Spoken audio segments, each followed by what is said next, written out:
A gente corta esse comecinho. Deixa aí, Pedro. A gente corta.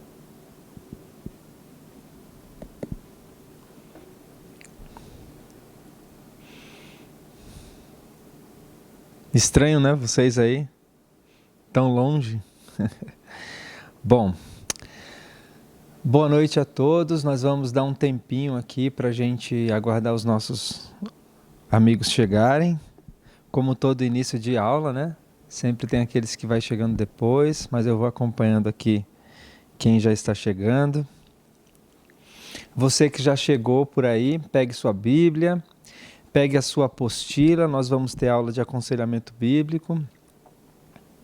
E já prepare sua Bíblia, nós iremos para a sessão 3. Problemas e procedimentos no aconselhamento bíblico. Tá? Então você já se prepare aí, prepare sua água, sua caneta. Nós teremos uma aula um pouco mais dinâmica, né? Porque vocês não estão aqui para fazer perguntas direto, mas vocês podem fazer as suas perguntas aí no chat, que depois eu vou olhar todas as perguntas e escolher uma forma adequada para a gente responder, tá bom? Vamos lá. Bom, nosso assunto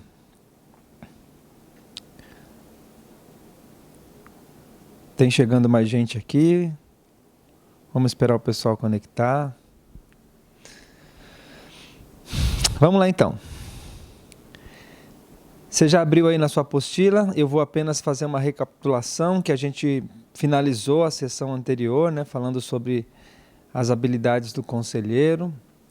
E nós hoje iremos trabalhar essa terceira sessão e o meu foco vai ser na parte de mudança bíblica. Então, para a gente introduzir, eu quero comentar aí no segundo parágrafo da introdução.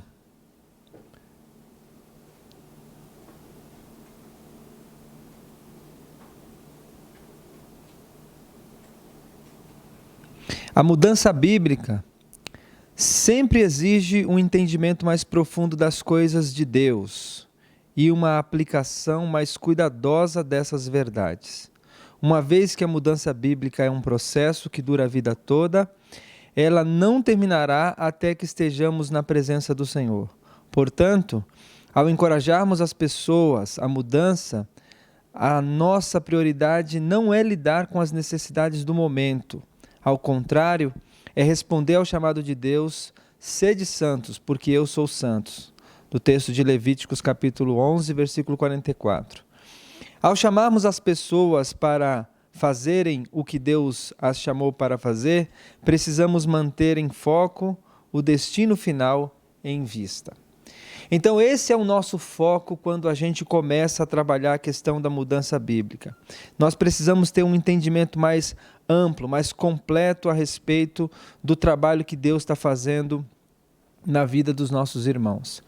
Eu gostaria de comentar que no momento como nós estamos hoje, nós teremos muita necessidade de pessoas que estão focadas em mudança na vida das pessoas. Primeiro que a nossa realidade está passando por uma mudança drástica hoje. Mas nós estamos falando aqui de mudanças pessoais, mudança de transformação, aquilo que a Bíblia chama de glória em glória. Essa é a ideia de mudança bíblica.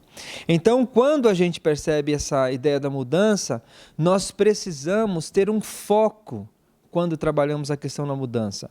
E o foco que nós temos que ter, como já vimos em algumas aulas, o foco está em Romanos 8, 29. Abra sua Bíblia em Romanos 8, 29 e acompanhem comigo quando o apóstolo Paulo escreve falando a respeito do nosso destino, para o qual nós fomos destinados por Deus, que diz: portanto, aos que de antemão conheceu, também os predestinou para serem conforme a imagem do seu Filho, a fim de que ele seja o primogênito entre muitos irmãos. Então, o texto bíblico aponta muito claramente que o destino de cada cristão, cada irmão que está sendo envolvido em um aconselhamento bíblico, é a destinação de ser a imagem do Filho de Deus. Então o nosso foco é isso. Então o nosso foco não está necessariamente no presente momento, quando nós estamos lidando com uma circunstância na vida de uma pessoa. O nosso foco está no destino final. Nosso foco é ser conforme a imagem do Filho de Deus. Nosso foco é ser transformado. Como também você pode perceber aí, em 1 Coríntios capítulo 3, 18, está no segundo parágrafo, que ele fala que todos nós, com o rosto desvendado, contemplando como por espelho a glória do Senhor, somos transformados de glória em glória na sua própria imagem, como pelo Senhor o Espírito. Então esse texto fala de um processo que acontece de glória em glória, de degrau em degrau, de ação em ação, de passo a passo. Então esse é o objetivo que nós temos que ter em foco quando estamos trabalhando a questão do aconselhamento bíblico. Focalizar no alvo. O nosso alvo é conformar a imagem do seu Filho Jesus Cristo. Então esse é o nosso ponto aqui inicial e vamos trabalhar aí no primeiro ponto a questão da mudança permanente. Lembrando que a maturidade, esse caminho que a gente faz até a maturidade, conduzindo, ajudando o irmão, ele é um caminho longo, um caminho de acompanhamento, é uma caminhada, é uma maratona, a gente poderia dizer assim, não é uma corrida de 100 metros. Isso é bom para a gente ter a ideia de que nós não estamos trabalhando apenas um dia, uma semana. Lembrando que a gente falou lá no começo também que a nossa intervenção na vida de uma pessoa não é definitiva. Nós trabalhamos, Deus coloca outras pessoas que também trabalham. Então, de glória em glória, como diz o apóstolo Paulo em Efésios, até que todos cheguemos à unidade da fé e do pleno conhecimento do Filho de Deus, a perfeita varonilidade, à medida da estatura da plenitude de Cristo. Então esse é o nosso objetivo, trabalhar na vida do nosso aconselhado até que ele alcance, por meio de mudanças pontuais na sua vida, essa plenitude de glória em glória, até que ele conforme-se à estatura do varão perfeito, a perfeita varonilidade. Então esse é o nosso foco. Então mudanças são a questão as mudanças que vão acontecendo pontualmente, nós temos que ter a perspectiva de que ela está conduzindo o nosso aconselhado para um foco maior. Então veja aí no seu item segundo.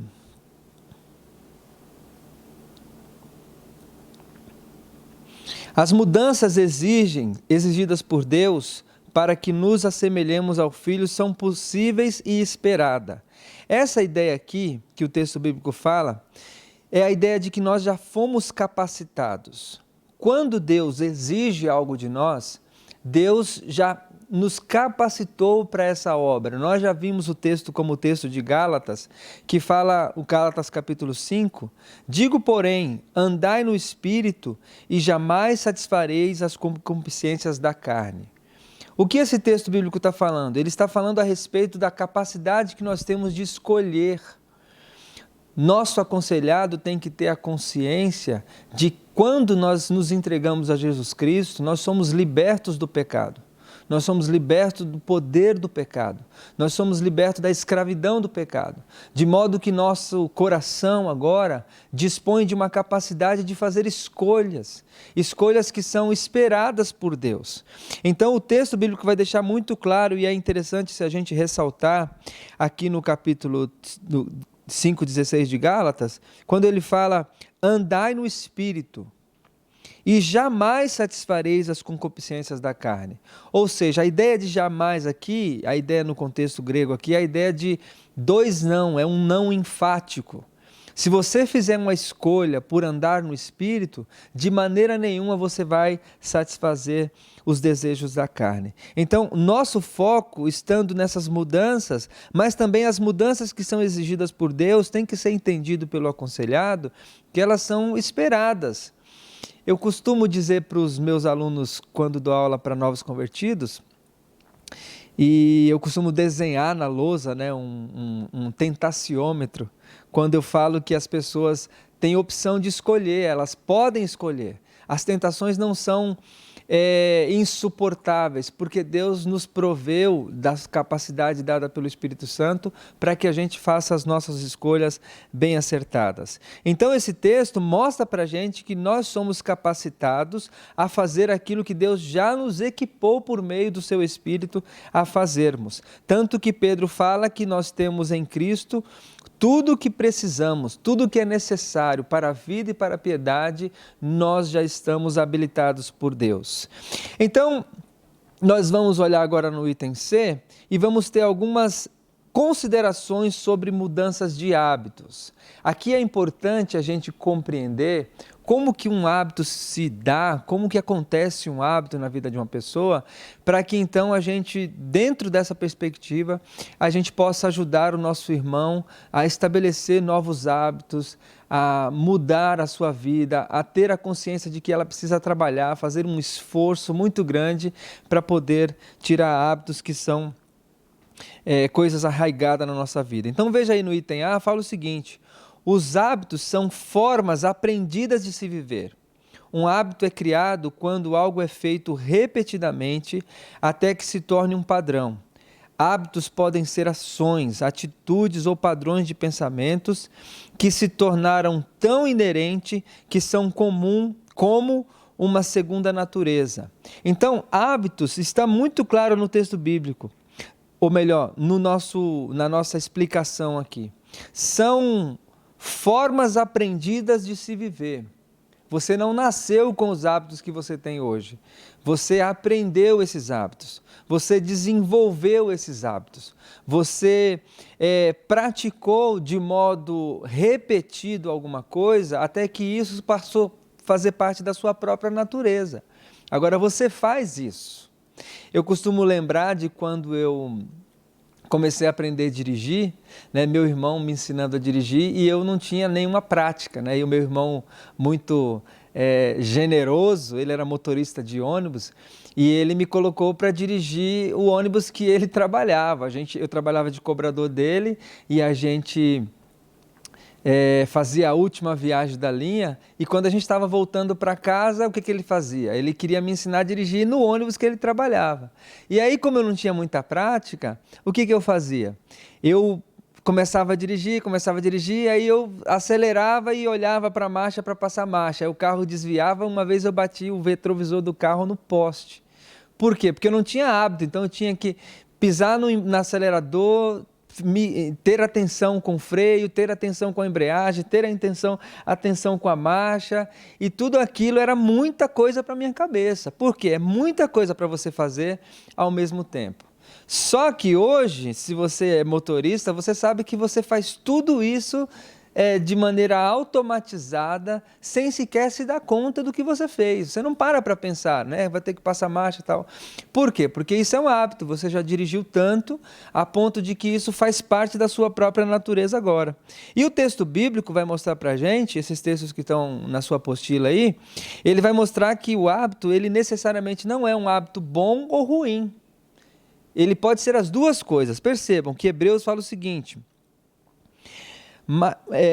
mas o alimento sólido é para os adultos, para aquele que pela prática tem as suas faculdades exercitadas para discernir não somente o bem, mas também o mal.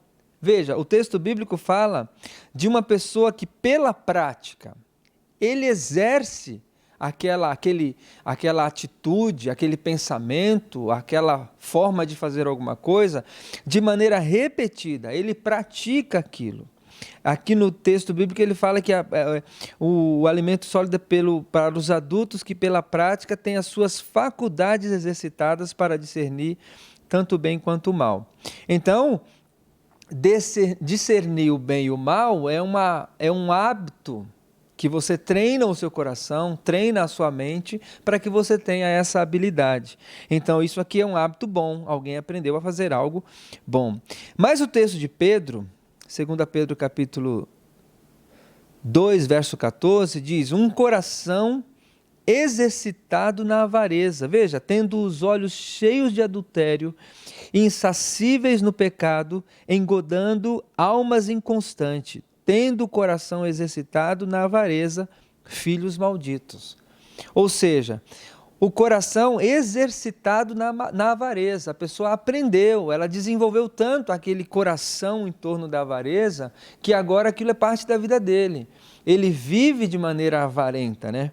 Tem um desenho animado que eu gosto de assistir muito com meu filho, né? Um desenho que eu, antes do meu filho nascer, eu já gostava muito de assistir, que é o Bob Esponja, né? Lá no Bob Esponja tem uma figura que é a figura identificada com a avareza. E qual que é a figura identificada com a avareza? O seu siriguejo, né? Ele é o avarento. Tudo para aquele homem é dinheiro. Então, se o apóstolo Pedro estivesse falando a ele, ele diria que ele tem um coração exercitado na avareza. É a capacidade que ele não tem capacidade de pensar em outra coisa. Ele não consegue fazer o bem para alguém sem pensar em dinheiro, sem pensar em alguma coisa que envolva o dinheiro. Então, isso é um mau hábito. Então, perceba, o hábito ele pode ser um hábito bom ou um hábito ruim. Não necessariamente ter um hábito é algo ruim. Agora, pensando o seguinte, se o hábito ele é algo aprendido e você tem um hábito ruim, nós precisamos desenvolver alguma forma de desaprender esse hábito para então a gente colocar algo novo no lugar. Tem aquela dinâmica de Efésios, né? Despir-se do velho homem e se revestir do novo homem. Então eu queria, inclusive, mencionar para vocês que eu lendo um livro a respeito de hábito, um livro secular, inclusive, ele falando a respeito de umas pesquisas que foram feitas em torno da ideia de hábito. Por que fizeram essa pesquisa? Porque perceberam numa universidade, na verdade um hospital, que um homem sofreu um acidente e ele teve um problema no seu cérebro. E a ideia ele não tinha capacidade de guardar as coisas por muito tempo. Se você assistiu, por exemplo, aquele filme Como Se Fosse a Primeira Vez, que a menina todo dia, o rapaz precisa reconquistá-la de novo, porque tudo que aconteceu no dia anterior ela esquece, você vai se lembrar que ela não guarda. E essa pessoa foi acidentada e ela também perdeu esse hábito de guardar as coisas, de guardar informações recentes. Ela não tinha essa capacidade. Mas o que começaram a observar foi que aquela pessoa ela tinha a capacidade de realizar algumas coisas por hábito. Por exemplo, se você estivesse aqui na sala, aqui na nossa sala com ele, e você dissesse, fulano, onde fica o banheiro? Ele diria para você, não sei. Descreve para mim onde fica o banheiro. Ele diria para você, eu não sei. Mas se ele se levantasse e fosse para o banheiro, ele acertava o banheiro. E ele fazia isso em várias coisas. Começaram a perceber que, na verdade, existia alguma coisa na cabeça dele que guardava informações antigas, informações que fossem rotineiras. E isso despertou a curiosidade. Então, eles começaram a fazer uma pesquisa e descobriram que no cérebro humano tem uma parte específica no cérebro humano, foi colocada por Deus, né? Os cientistas atribuem isso à nossa evolução, porque desenvolver hábito é algo muito importante. A gente precisa de hábito, a gente precisa fazer coisas que são repetidamente decoradas, porque a gente não precisa aprender todos os dias a mesma coisa. Então Deus nos dotou dessa capacidade. Deus nos capacitou para que a gente tivesse a capacidade de, depois de ter repetido uma ação, a gente guardar aquela ação em determinado lugar do cérebro. E aqui, depois eu vou mandar um material para vocês do PowerPoint e vocês vão perceber esse PowerPoint especificamente. Ele descreve uma espécie de loop do hábito, onde ele chama o lugar que fica gravado na gânglia basal. É um lugar específico no cérebro responsável por desenvolver hábitos. Então eu vou ler um trecho que eu recortei desse livro só para você ter uma ideia de como essas coisas acontecem. Veja,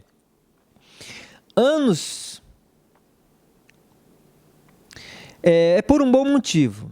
Ele fala, pensemos no ato de tirar o carro da garagem em marcha ré.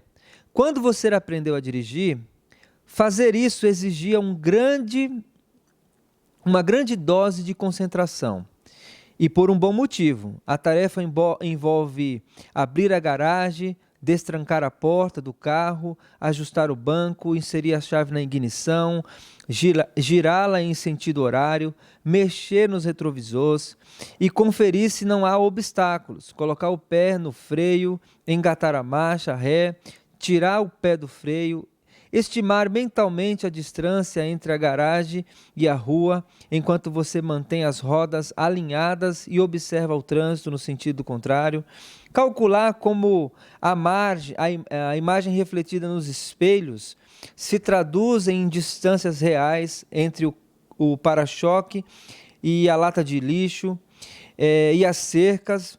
Tudo isso enquanto você aplica uma leve pressão ao acelerador e o freio e muito provavelmente pede ao passageiro que, por favor, pare de mexer o rádio.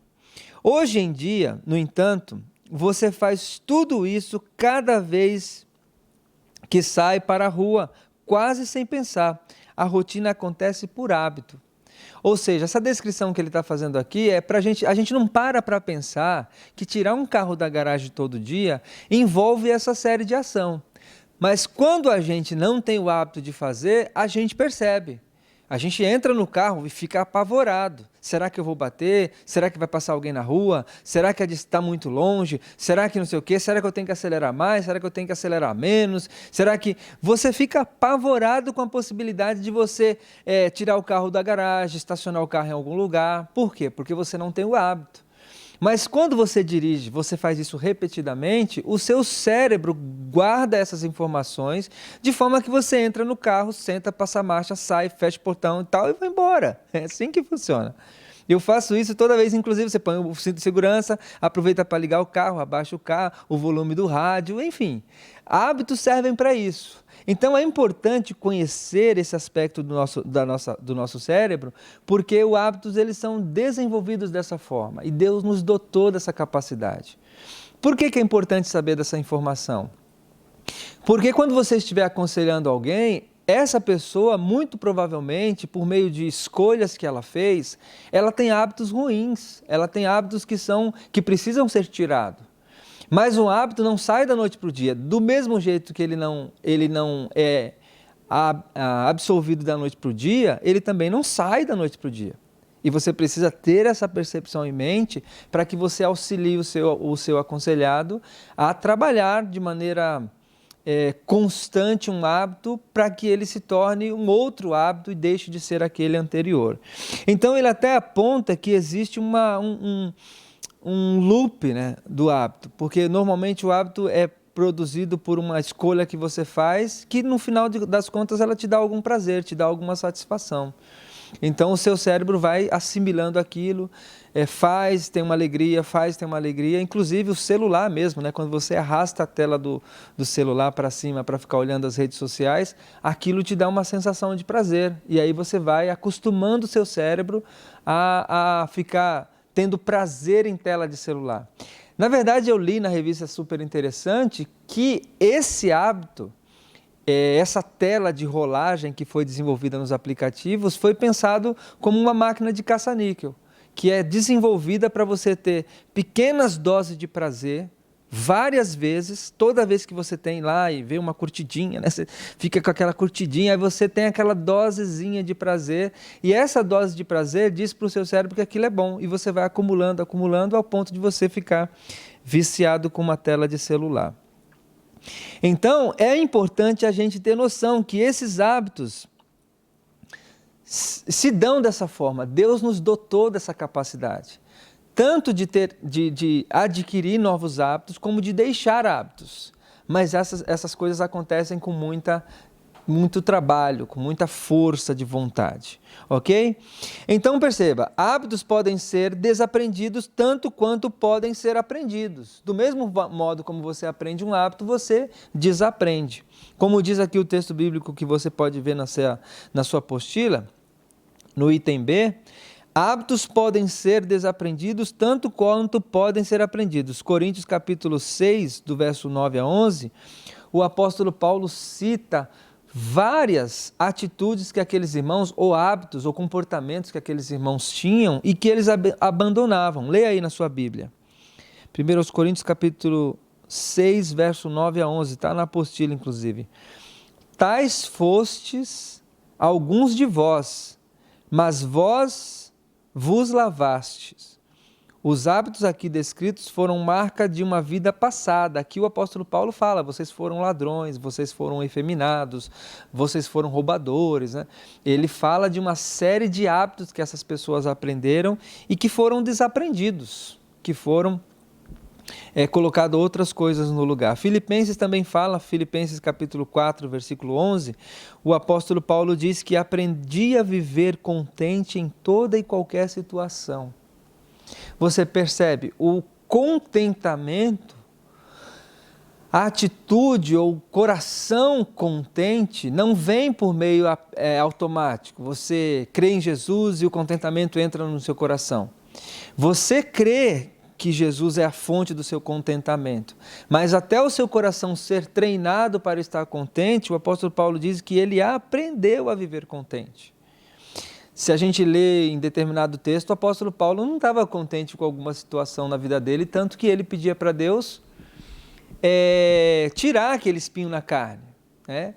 Por várias vezes, pelo menos por 3 vezes o apóstolo Paulo fala a respeito do espinho na carne, e isso não demonstra uma pessoa que está 100% contente. Ele espera que Deus tire aquela circunstância da vida dele. Mas aqui, provavelmente, Filipenses, bem mais à frente, ele já tenha desenvolvido um coração mais habituado a estar contente, de modo que ele fala, aprendi a estar contente em toda e qualquer situação, tendo muito, tendo que comer, não tendo que comer, tendo que vestir, não tendo que vestir. Tudo isso o apóstolo Paulo aponta que ele aprendeu. O hábito do contentamento não veio automaticamente na vida de Paulo, veio por meio da exposição de sua vida à lei de Deus. Expondo a sua vida, colocando o seu coração, aplicando a palavra de Deus ao seu coração constantemente, levou o apóstolo Paulo a ter o hábito de estar contente, a ter um coração agradecido, a ter a sua satisfação no Senhor. Perceba então que os hábitos não são inevitáveis. A gente pode evitar de desenvolver um hábito.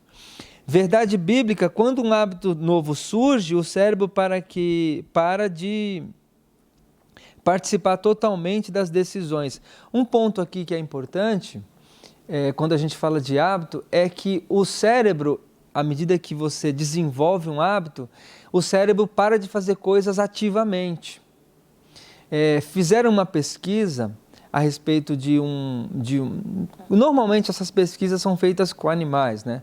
Fizeram uma pesquisa, por exemplo, com um ratinho e fizeram um caminho para ele encontrar um alimento, né? Era um T o caminho. Então você soltava o ratinho naquele caminho e ele no final daquele caminho ele tinha a opção de ir para a direita ou para a esquerda. Na esquerda tinha uma comida. E aí, toda vez que fazia um barulho, o rato disparava e começava a caminhar e chegava uma hora que ele demorava, mas ele começou a encontrar comida. Fez 1, fez 2, fez 3, fez 4, fez 5 vezes. Dependendo da quantidade de vezes que ele fez, chegou uma hora que ele começou a fazer aquilo automaticamente. Ouvia o barulho, ele saía e ia direto na comida. Mas por que fizeram esse teste? Para ver como que o cérebro dele se comportava. E no começo, quando ele tinha que meio que encontrar o caminho, o que ele fazia? O cérebro dele ficava trabalhando o tempo todo. Mas à medida que ele desenvolveu um hábito, ele começava a fazer aquelas coisas meio que automaticamente, sem pensar. E o cérebro começou a diminuir a atividade.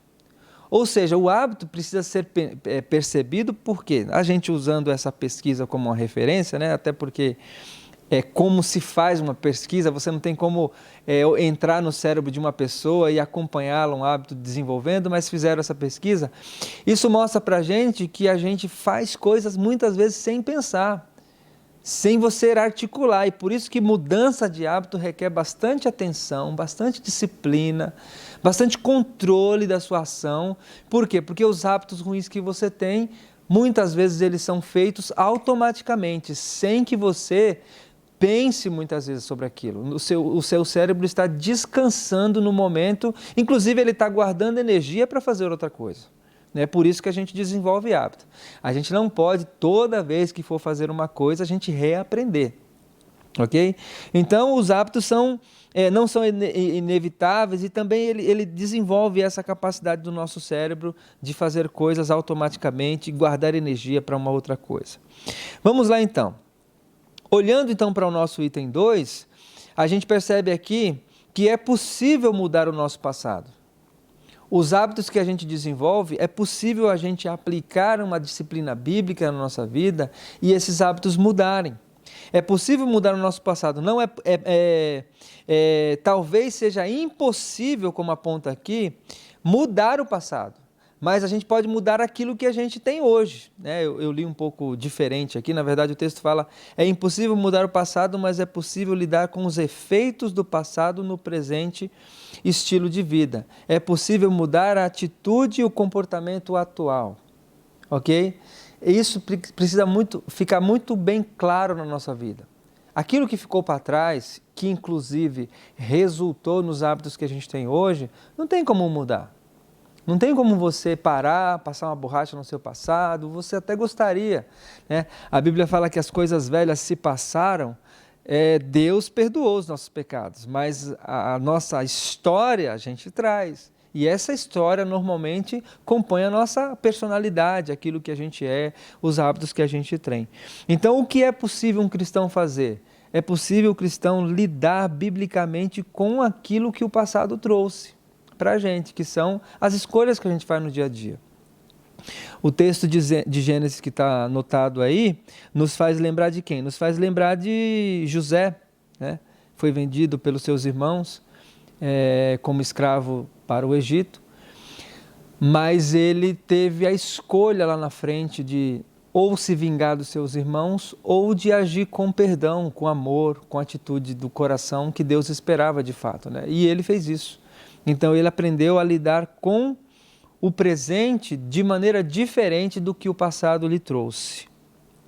Ok? Então hábitos podem ser desaprendidos, nós podemos aprender novas atitudes no presente. A maneira como agimos, vejam o item 3, a maneira como agimos é influenciada por nossa natureza herdada. Então aquilo que nós herdamos do nosso pai Adão, aquilo que nós herdamos da nossa mãe Eva, né? Aquilo que nós herdamos do pecado, isso influencia a nossa natureza, influencia aquilo que somos, influencia aquilo que fazemos. Então esse ponto é importante também. Hábitos são adquiridos, entretanto somos responsáveis pelo modo como vamos lidar com o que herdamos dos nossos pais. O texto de Pedro fala isso, né? Nós herdamos uma vida dos nossos pais, nós herdamos um costume dos nossos pais. Só que os costumes, o fato de você ser alguém de origem A, B ou C, né? Você fala, eu sou italiano, eu sou baiano, eu sou de Pernambuco, eu sou de Alagoas. Esse argumento de que sua personalidade é assim e é assim porque você é assim, esse argumento não pode ser levado em conta, porque a palavra de Deus fala que embora a nossa natureza herdada, a nossa cultura, os nossos hábitos adquiridos seja uma realidade, nós somos responsáveis pelo modo como a gente lida com ele hoje. Então nós precisamos entender que somos responsáveis pelos nossos hábitos.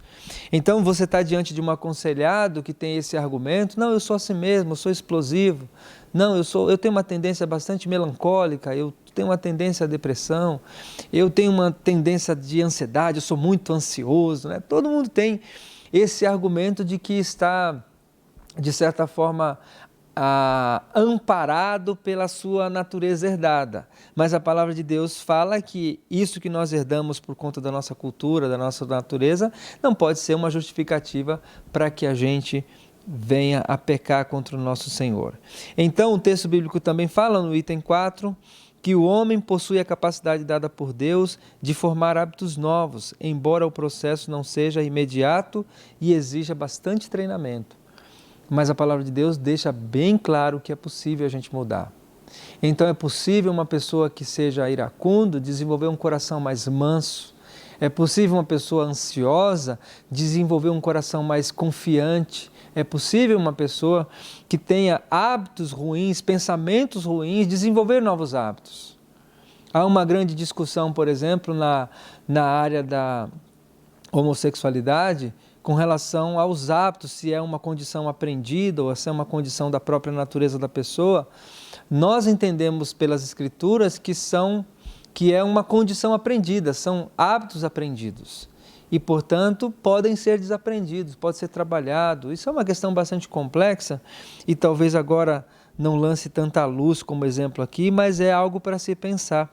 Se você quiser, você pode deixar suas perguntas aí no chat, que depois eu vou ler com bastante atenção e vou responder. Eu nem estou olhando o chat, porque senão, né, a gente não consegue dar aula, porque vocês conversam demais, pelo amor de Deus. Eu estava acompanhando a aula de vocês com o pastor Paulo Roberto, e vocês conversam a beça na hora da aula, né? Se tivesse aqui, a gente já tinha pedido para você ficar um pouco mais quietinho. Ok. O quinto ponto diz que uma situação pode ser mudada quando mudamos a nossa atitude e conduta dentro da situação. Quando nós mudamos a nossa atitude dentro de uma situação, nossa situação pode ser mudada. Uma atitude, por exemplo, dependendo do coração de um casal, quando está trabalhando dentro de casa lá, dependendo da situação que acontece, a atitude do seu coração, a reação com que você lida com aquilo, pode mudar completamente a situação. Então é importante a gente perceber que a gente pode ter controle das nossas ações, pensar sobre as nossas ações, até que o nosso coração seja treinado a desenvolver um novo hábito. Mudar de hábito que seja um desacordo com as Escrituras não é uma opção, é uma ordem. O texto bíblico vai falar a respeito disso. Nós temos uma ordem do Senhor para poder desenvolver nossos hábitos. Nós não podemos ter uma desculpa de que nós somos assim e pronto, acabou. Ok? Então vamos para o item D. Acompanha aí na sua apostila, que fala sobre mudança permanente. A mudança permanente ocorre quando o coração muda. Então nós temos já conversado bastante sobre isso, né? Mudança permanente ocorre quando o coração muda. Nós temos citados várias vezes a questão da mudança do coração, porque o foco da nossa mudança não é apenas atitudes pontuais, ações pontuais, pensamentos pontuais.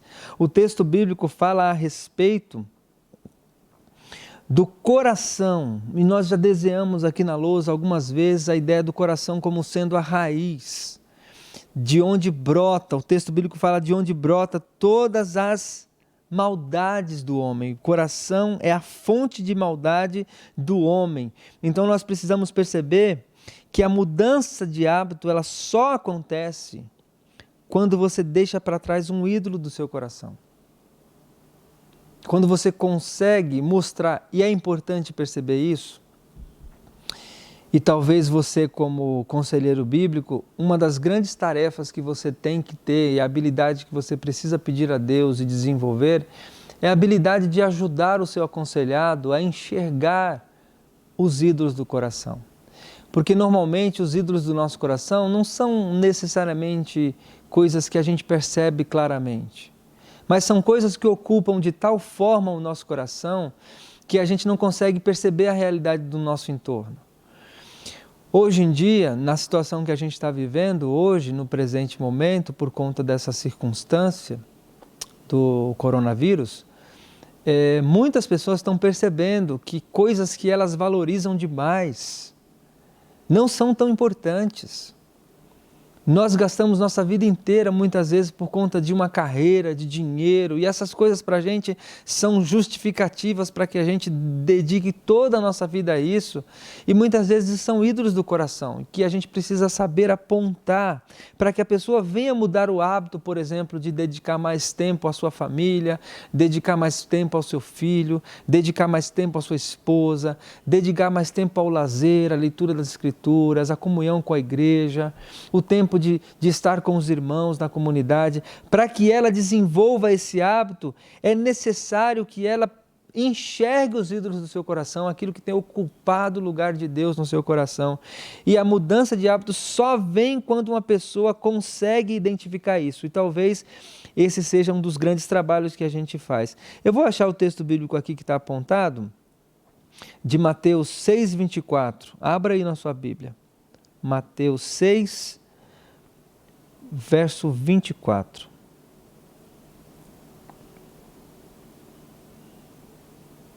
Veja, ninguém pode servir a dois senhores, porque ou há de aborrecer um e amar o outro, ou se devotará a um e desprezará o outro. Não podeis servir a Deus e às riquezas, a Deus e a Mamon, como outras traduções falam. Então o texto bíblico é claramente falando que você tem opção de escolher. O fato é que você tem dois senhores, tem a opção de escolher um senhor. Você ou é escravo do pecado ou é escravo do Senhor Jesus Cristo. Então essa opção dos ídolos do coração, se Cristo não está no seu coração ou no coração do seu aconselhado, é muito provável que outra coisa esteja ocupando.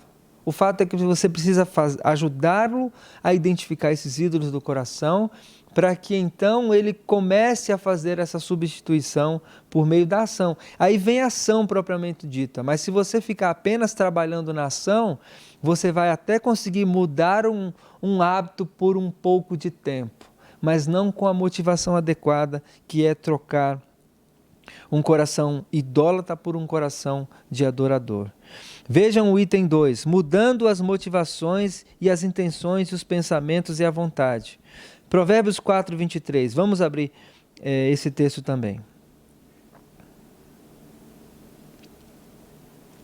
É um texto conhecido que a gente já repetiu várias vezes aqui, mas é importante, esse é um dos textos que a gente precisa guardar com clareza na nossa mente. Veja bem, o texto bíblico fala: sobre tudo o que se deve guardar, guarda o teu coração, porque dele procede as fontes da vida, as motivações. Jesus fala em Marcos também a respeito do coração do homem que sai todas as coisas. Não é o que entra o homem que contamina. Então é importante perceber que a gente precisa mudar as motivações, as intenções, os pensamentos, as vontades. O hábito precisa ser o foco da nossa atenção. Claro, a gente precisa também mudar as nossas ações. Mas trabalhar somente as ações pode transformar um crente numa pessoa hipócrita. Ela pode ser uma pessoa com o coração ainda cheio de rancor. Você pode levar um marido a dizer para a esposa assim: eu te amo, né? Doido de vontade de matar ela, mas ele diz que ama. Ele muda o ato, mas não muda o coração. Ele não muda aquilo que está dentro do seu coração. É por isso que a mudança que permanece, ela só vem depois que uma pessoa muda o coração e então ela vai trabalhar as atitudes do dia a dia. Vamos para outra página aí. O item 3 fala: vivendo em temor ao Senhor e cultivando a intimidade com Ele. Esse é um ponto muito importante. A pessoa precisa entender que a mudança de hábito, ela só vem quando uma pessoa desenvolve o temor pelo Senhor. Eu já mencionei para vocês a questão do Salmo 1, quando o texto bíblico fala da pessoa abandonar algumas coisas. É muito fácil, as pessoas falam, né? Bem-aventurado o homem que não se detém no caminho dos pecadores, não se senta na roda dos escarnecedores. Esses 3 itens que ele menciona, né? Ele fala que é muito fácil a gente perceber. No entanto, deixa eu ler para vocês aqui, porque eu já mencionei, mas esqueci um item. Bem-aventurado o homem que não anda no conselho dos ímpios, não se detém no caminho dos pecadores, nem se assenta na roda dos escarnecedores. Você pode até conseguir uma pessoa fazer isso. Não, você vira para ela, você faz isso. Não, eu não faço isso. Nunca, eu não dou atenção para o que o ímpio fala. Eu não me detenho, eu não paro para ouvir a conversa do ímpio, muito menos sentar numa roda onde tem pessoas escarnecendo Deus. Muito bem, joia, isso é um hábito muito bom que você precisa desenvolver. Mas aí você pergunta, mas o seu prazer está na lei do Senhor? Você medita na lei do Senhor dia e noite? O versículo bíblico continua. Antes o seu prazer está na lei do Senhor, e na sua lei medita de dia e de noite. Ele é como árvore plantada junto à corrente de águas, que no devido tempo dá o seu fruto. Perceba? Você precisa desenvolver algo. Você precisa não fazer algo, mas também precisa ter o seu temor, o seu prazer, que é o que o texto bíblico fala. Uma pessoa, para mudar o seu hábito, ela precisa aprender a viver em temor ao Senhor e cultivando a sua intimidade. Cultivando, se deliciando, amando, gostando, se apaixonando cada vez mais pela intimidade com o Senhor. Então esse ponto é muito importante a gente perceber. Como que se dá uma mudança permanente? Deixando os ídolos do coração, mudando as motivações e intenções, os pensamentos e a vontade, e vivendo em temor ao Senhor e cultivando intimidade com Ele. É dessa forma que um hábito se dá. Então, talvez, em uma conversa com o seu aconselhado, falando para ele dos hábitos ruins que ele precisa abandonar, você tem que dar um passo atrás e instruí-lo a respeito de mudança. Ele primeiro precisa desenvolver um coração onde os ídolos são colocados de lado e o Senhor é colocado no lugar adequado. Ele precisa desenvolver um coração onde o coração dele tem as motivações adequadas. Ele faz o que faz pelas motivações adequadas, com intenção adequada, com motivos adequados, com pensamentos adequados. E em último ele coloca a questão do temor ao Senhor. Então tudo isso talvez você tenha que dar um passo atrás e apontar para o seu discipulado, ali para o seu aconselhando, que ele precisa desenvolver esse coração que teme ao Senhor. O item E diz o seguinte: mudança permanente de hábitos se dão por meio de um processo. Como eu já mencionei, é uma prática recorrente que leva a um novo hábito. A mudança de hábito se dá com um processo muito longo. Então, é importante a gente perceber, o texto apontado aí é o texto de Salmos. Abra comigo aí, Salmo 139. 139, verso 23 e 24. Sonda-me, ó Deus, e conhece o meu coração. Prova-me e conhece os meus pensamentos. Vê se há em mim algum caminho mau e guia-me pelo caminho eterno. Veja, sonda-me, Senhor. Dá-me consciência do pecado. Vê se há no meu coração um pecado. Sonda as profundezas do meu coração. Tu que conheces o nosso coração, Tu que conheces as profundezas das motivações do nosso coração, Senhor, sonda para que eu tome consciência disso e então caminhe no processo, mudando a minha vida de glória em glória, rumo à imagem do Teu Filho Jesus.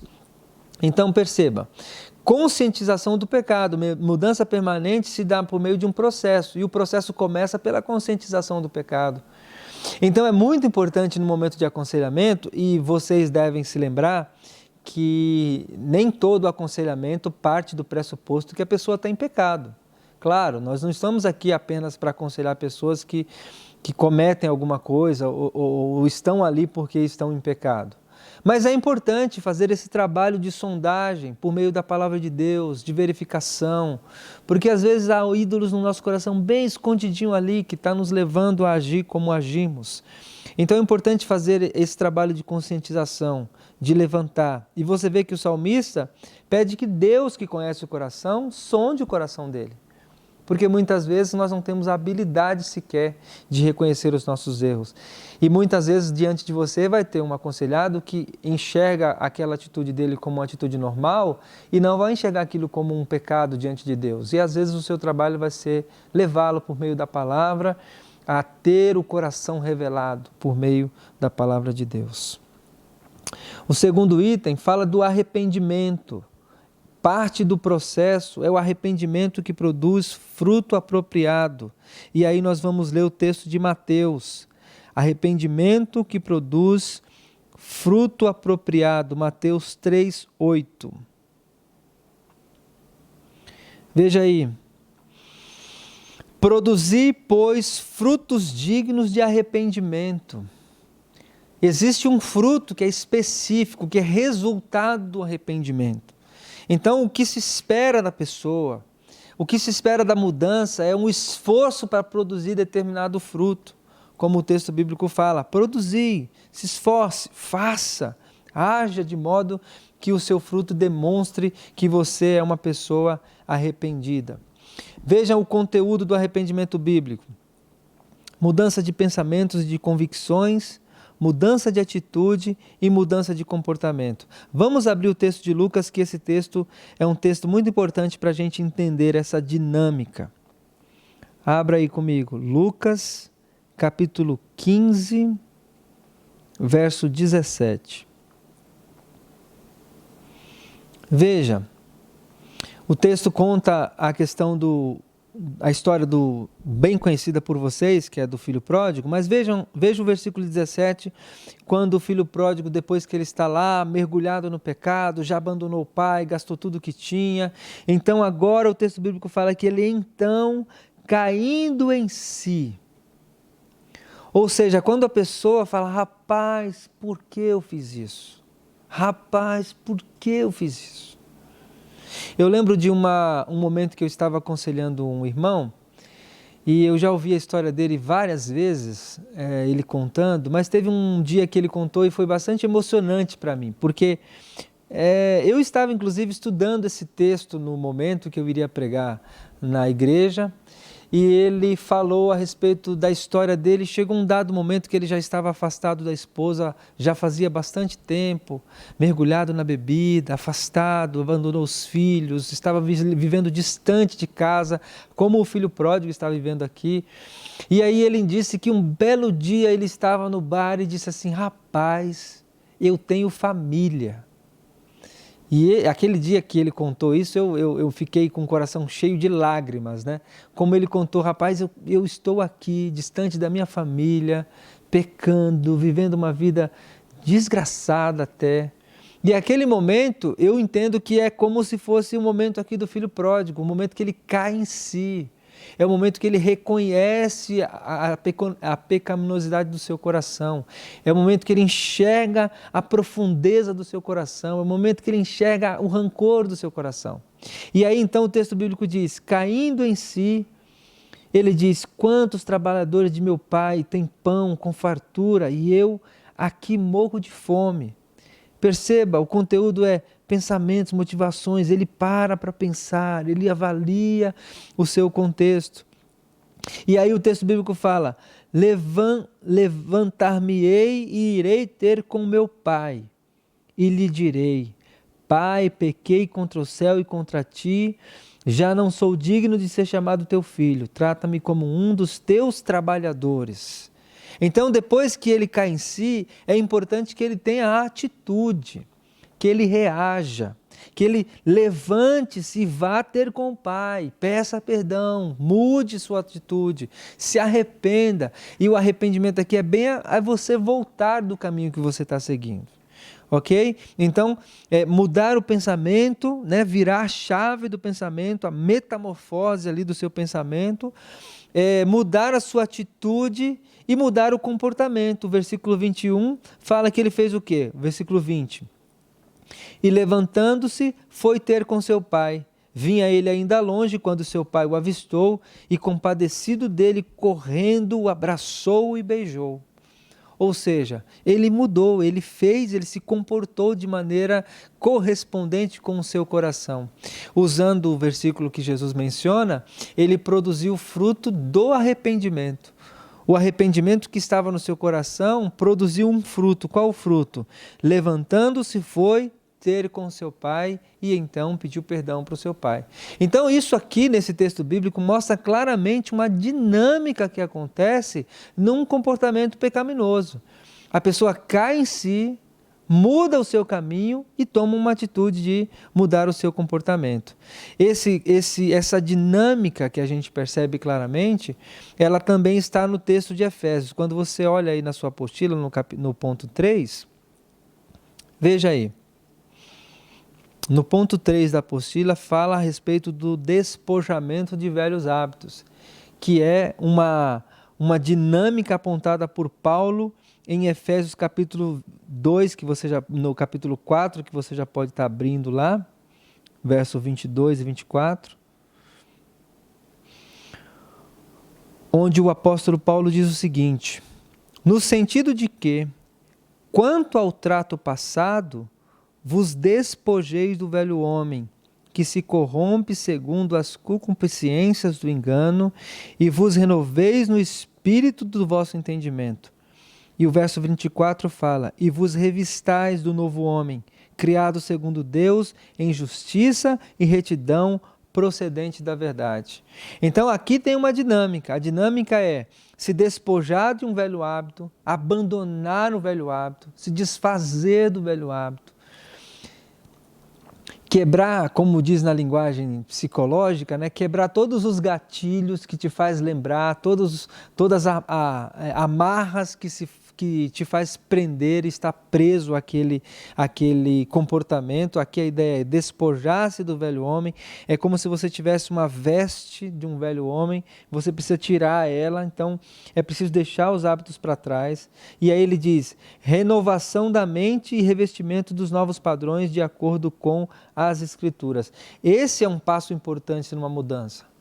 Uma pessoa que precisa mudar os seus hábitos, ela precisa claramente entender que ela precisa deixar e revestir. Essa é uma dinâmica que a Bíblia vai sempre apontando. Deixar o velho hábito e se revestir do novo homem criado segundo Deus em justiça e retidão. Então até aqui nós caminhamos bastante hoje já, né? E eu vou parar um pouco por aqui, porque em aula online fica muito chato você ficar aí me ouvindo por muito e muito tempo. Então eu gostaria de que você aprendesse bastante, aprendesse a respeito disso, pensasse bastante a respeito da mudança de comportamento, da mudança de hábito, porque essa é uma das dinâmicas que nós temos que lidar no aconselhamento bíblico. Conduzir os nossos irmãos a detectarem hábitos e que devem ser abandonados, entender a dinâmica de um hábito, como que ele se dá, entender até mesmo que Deus nos dotou de uma capacidade importante de desenvolver hábitos. Isso é bom. Ter hábitos é bom você desenvolver hábitos.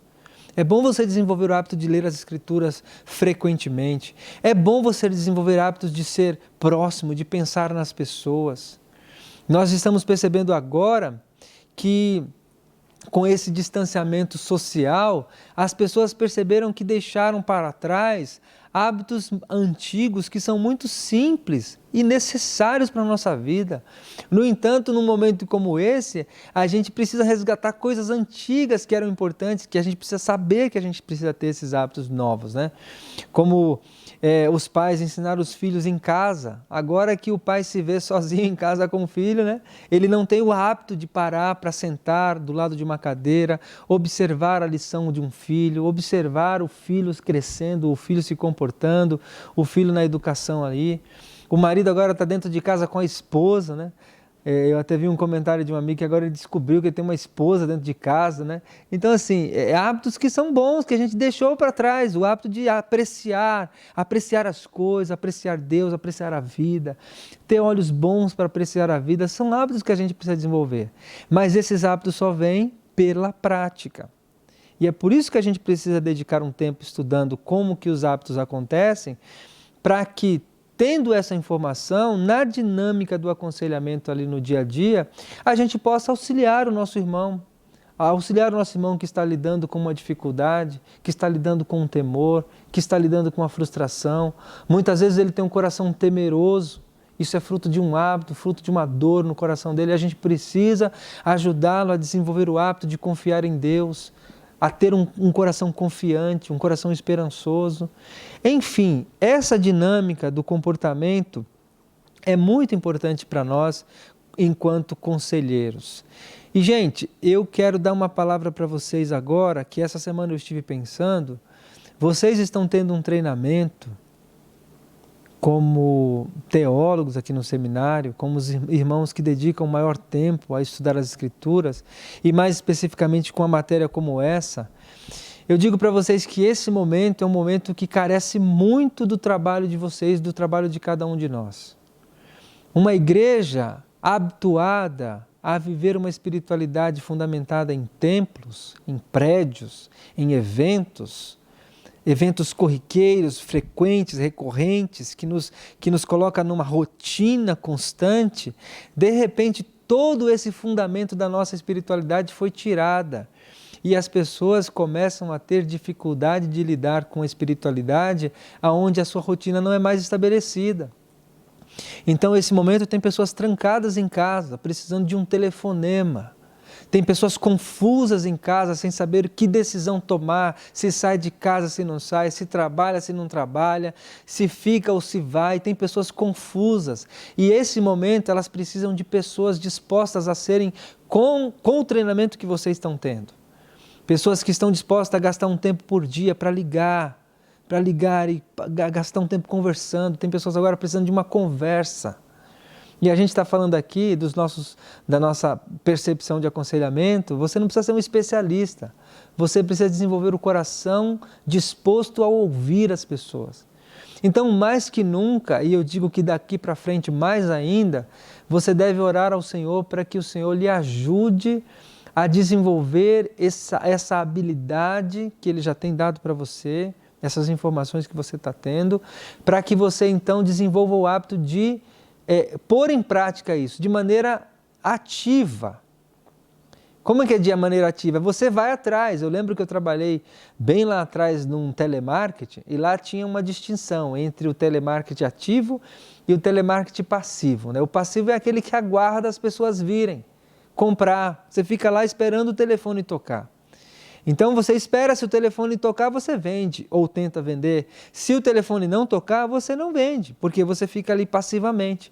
E muitas vezes nós recebemos de Deus um dom como esse, um treinamento como esse, um conceito como esse a respeito da ajuda, do aconselhamento bíblico, e agora Deus nos coloca numa situação onde as pessoas estão cheias de necessidades, cheias de dificuldades, e a gente agora não pode ficar como um telemarketing passivo.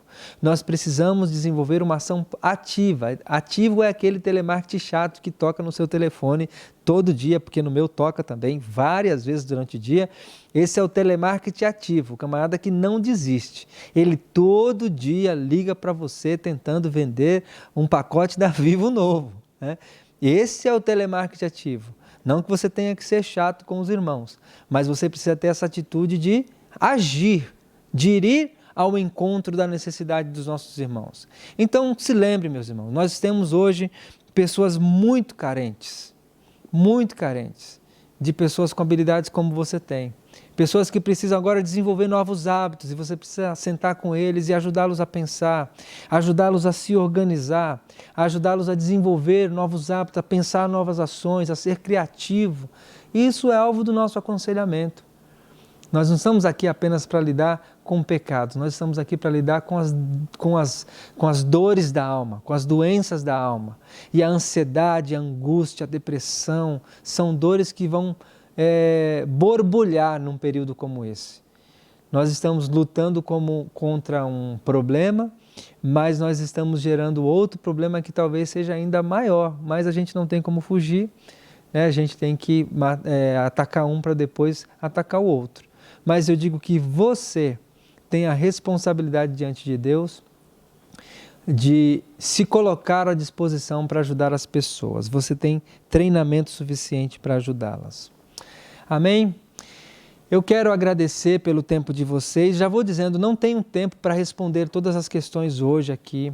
E outra, de propósito, nós estamos fazendo aulas mais curtas, nem que a gente tenha que fazer mais aulas, mas a gente está fazendo aulas mais curtas porque realmente é difícil, às vezes, ouvir 2, 3 horas de aula online, atento aí ao seu celular, atento aí à sua TV, é complicado. Então, vá nos ajudando aí, né? Nós vamos interagindo, eu vou pegar as perguntas que vocês fizeram no chat, vou dar uma olhadinha, com atenção vou responder. Quem sabe eu ligue para você, para responder especificamente para você. Não tenho problema com isso, é bom até porque eu mato a saudade, ouço a voz de um ou outro de vocês, tá bom? Então, deixe seus comentários aí. Um detalhe, esse canal do STG é um canal novo. Nós acabamos de criar, inclusive, para esse fim. Se você puder já se inscrever aí no canal, né, e você vai poder acompanhar outros materiais que a gente vai estar gravando, além dessas aulas que a gente está gravando para vocês. Dê uma força aí, como diz o meu filho, clique no canal, deixe o seu comentário, dê um like aí. Né? É legal ver que até o pastor Clementino agora está dizendo, está gravando live, né? Então ele está pedindo para curtir, compartilhar e comentar aí nos comentários, né? Ok? Eu queria orar com vocês para a gente encerrar a nossa aula e foi muito bom estar com vocês, apesar de distante, a gente está aqui juntinhos, né, através dessa tecnologia que Deus nos deu, chamada internet. Que Deus abençoe vocês. Vamos orar. Pai, em nome do Teu Filho Jesus, eu te agradeço por esse período de aula que eu tenho aqui, a oportunidade de estar com os meus irmãos, para que a gente leia, aprenda um com o outro, leia a Tua Palavra, e a Tua Palavra fale ao nosso coração, compreendamos melhor a realidade nossa, os nossos corações. E diante disso, Senhor, nós agradecemos ao Senhor e nos colocamos à disposição do Senhor, para que o Senhor venha nos usar, sobretudo num contexto como esse presente, um contexto onde as necessidades da alma vai se agravar e a gente precisa ter um coração disposto. O Senhor tem nos dado habilidade e treinamento para que a gente faça. Portanto, é com muita alegria que nós buscamos esse conhecimento, mas com muito temor nós nos colocamos diante do Senhor para que o Senhor nos use nas necessidades que nós encontramos. Também nos dá um coração ativo, Senhor, em busca das necessidades para que a gente seja um instrumento ativo, um instrumento nas Tuas mãos, na redenção de outras pessoas enquanto o Senhor redime o nosso coração. Essa é a minha oração, com o coração cheio de alegria pelo Senhor ter nos dado essa tecnologia. No entanto, com o coração cheio de saudade dos meus amigos e alunos que estão lá do outro lado.